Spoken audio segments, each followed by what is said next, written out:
Today we are going to tell you how to make unicorn slime. So the first thing you need is 1 bottle of glue. This is an entire 6-ounce bottle of Elmer's glue, and we're using the sparkly glittery Elmer's glue. We're also choosing the color pink.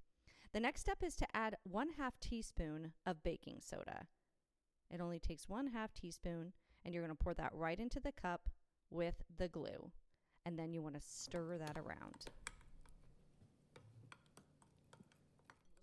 The next step is to add your glitter.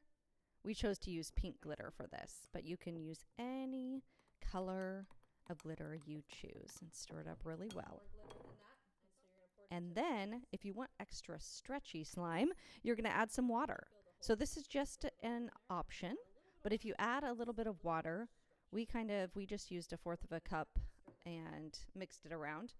It should make your slime a tad bit stretchier. So again, this is just an option. And finally, you need your teaspoon of contact solution. This is probably the most important ingredient when making the slime. This contact solution is added just a little bit at a time. You stir and get it to where you like it. So this makes it nice and sticky.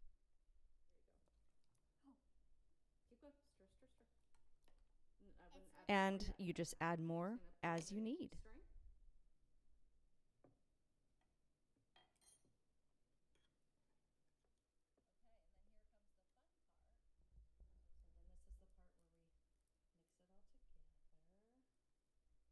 Keep kneading with your fingers. This is how you get the slime to stick together.